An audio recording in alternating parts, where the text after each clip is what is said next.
नमस्कार मैत्रिणींनो, माझे चॅनल कांचन होम कुकिंगमध्ये तुमचे सर्वांचे स्वागत आहे.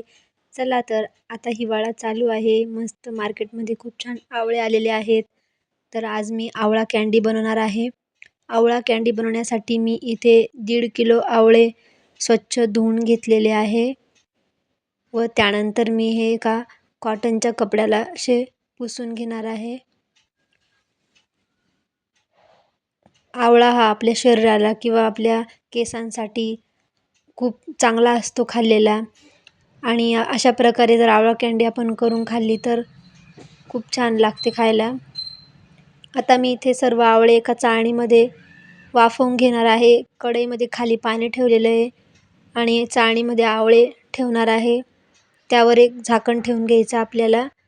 साधारणतः 10 मिनटं आपल्याला वाफ देऊन घ्यायची आवळ्याला आणि जास्त पण शिजू द्यायचे नाही आहे. आपल्याला आता बघायचे शिजले की नाही. अजून थोडे व्हायचे आहेत. परत थोडे वाफवून घेऊ आपण. आणि आता हे आवळे झालेले आहेत बघा. तर आता याच्या आपल्याला अशा बारीक बारीक आपोआपच याच्या खापा होतात अशा मस्त. तर मी ते अशा खापा करून घेतलेल्या आहे, फोडी वेगळ्या वेगळ्या. आणि आता आपण हे सर्व आवळे एक पूर्ण बनवून घ्यायचे फोडी.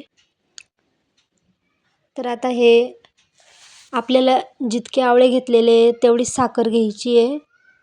आणि आता मी एका डब्यामध्ये आवळे आणि साखर दोघं पण एकत्र करून चांगलं मिक्स करून आपल्याला 3 दिवस हे आवळे डब्यात ठेवायचे आहे. आणि रोज आपल्याला फक्त हलवायचे आहे चमच्यानी, म्हणजे पूर्ण साखर यात पगळते आणि याला आपोआपच पाणी सुटते. तर तुम्ही बघू शकताय मी अशा प्रकारे सगळे आवळे आता हे असे झालेले आहेत. 3 दिवस पूर्ण झाल्यानंतर आवळे असे होतात. तर आता मी हे एका चाळणीवर परत पूर्ण साखरेचे पाणी काढून घेणार आहे. आणि साखरेचे पाणी तुम्ही असे पिऊ शकताय, म्हणजे ते पण चांगले असते. हे आवळे आता सगळे चाळणीवर आपल्याला निथरून घ्यायचे आहे कोरडे. आणि घरातच आपल्याला 3 ते 4 दिवस चांगले सुकवायचे आहेत. आणि अशी आवळा कँडी आता तयार झालेली आहे. त्यानंतर आता हे आवळे सुकलेले आणि आमची आवळा कँडी ही सुकता असतानाच अर्धी संपलेली आहे. आता ही जेवढी आहे तेवढ्याला मी पिठी साखर लावून घेते. मुलांनी येता जाताच खाऊन घेतलेली आहे. आणि तुम्हाला माझा व्हिडिओ आवडला असेल तर लाईक करा, शेअर करा. अशी आवळा कँडी तुम्ही पण बनवून बघा. कशी झाली मला कमेंटमध्ये सांगा.